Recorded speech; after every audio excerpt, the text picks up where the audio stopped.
Hello, and welcome back to the cabin. November is Writers Month or Short Story Month, so we're reading a series of letters and short stories from our viewers. As you can see, we have our table dressed for the coming winter, and of course, hot cups of tea.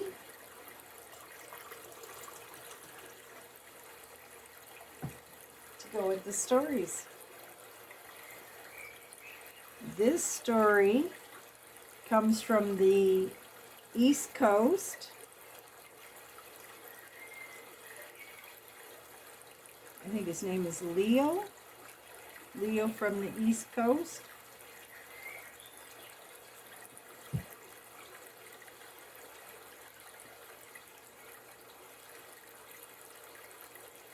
The Endless Ocean.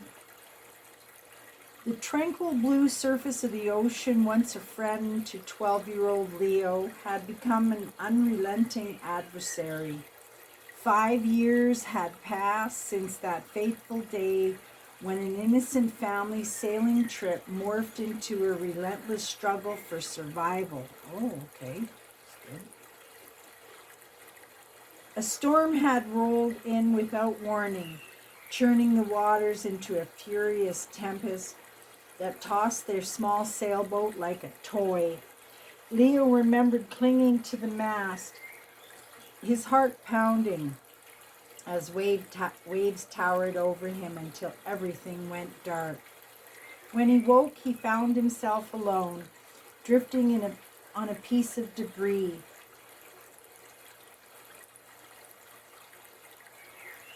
I'm sorry, I can't read what he's wrote here. It became his shelter, and the vastness of the ocean his only companion. For months he floated on the currents, losing track of time, facing blazing suns and rainstorms. The ocean's vastness, both a terrifying prison and a magnificent expanse of freedom. Leo learned to adapt. The little supplies left on the shattered crate served him for days until hunger eventually pushed him to fish and collect rainwater. The sea taught him lessons he never wanted to learn: how to find food among the waves, and how to navigate by the stars, and the bitterness of solitude. Over time, he stumbled upon small islands, each a fleeting sanctuary. The first one was charming, with dense foliage and vibrant flowers. He scavenged coconuts, drank from streams, and even encountered some wild fruit. But every night he'd look out over the horizon, longing for the familiarity of home and his mother's laughter, the warmth of his father's embrace. Yet one by one those islands would vanish behind him as he drifted away, their beauty swallowed by the ever-persistent waves. Years blurred into a dull rhythm. He adapted to his makeshift existence, inventing stories of adventure and heroism to stave off despair. Mainstays of his routine included searching for treasure hidden by mythical sea monsters, naming the clouds and talking to the sun. He became an odd sort of mariner, an explorer of solitude, wading through the churning tides of his memories and dreams.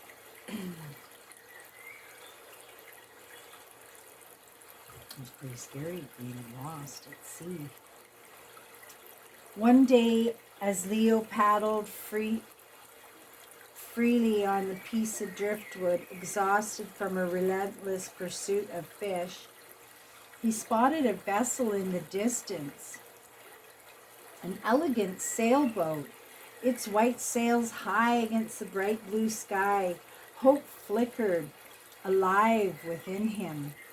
He waved frantically, his voice harsh from years of disuse. "Help! Help! Over here!"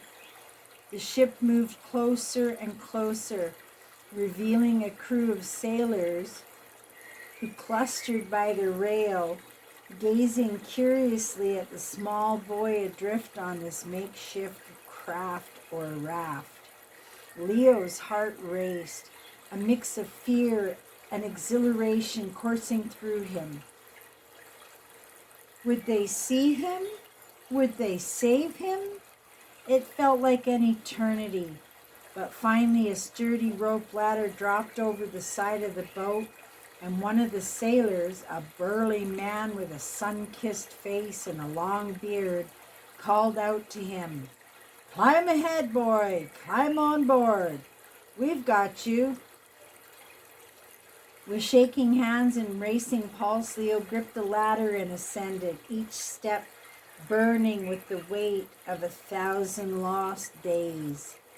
He reached the deck and collapsed, the reality of rescue finally sinking in, and that he was surrounded by warmth and chatter. Was it a dream? Was it a dream? No, it was real. "What's your name, lad?" the bearded sailor asked, kneeling beside him. "Leo," he whispered, tears streaming down his cheeks. "I've been lost at sea for so long." Another sailor handed him a canteen of water, and Leo gulped it down, feeling the cool liquid revitalize his parched throat as he swallowed. Words spilled from him like a torrent of stories, fears and memories that seemed both distant and learned. He recounted tales of his time at sea and the islands he had known, the storms he had weathered, and the endless nights spent gazing at stars. The crew listened with attention, their faces a mix of disbelief and admiration.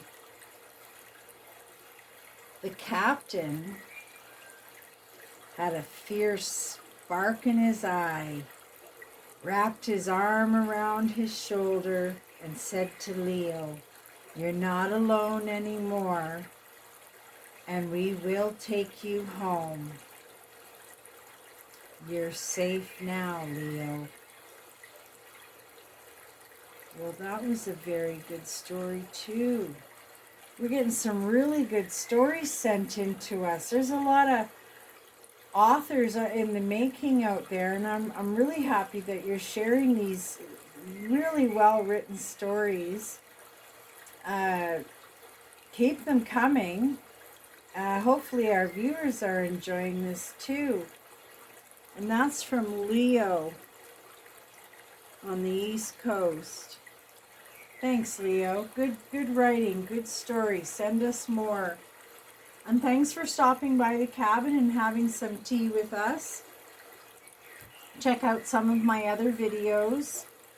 I do arts and crafts, cooking, cabin visits, camp life, and some music videos as well.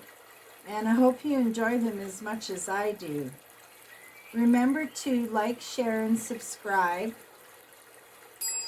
and ring the bell to get notified of new videos. And leave a comment or a story. The next story I tell could be yours. And I want to thank all of my subscribers for helping my little channel grow. Without you, this wouldn't be possible. So thank you. And as always, be kind to nature and go out into the forest as often as you can. Thank you.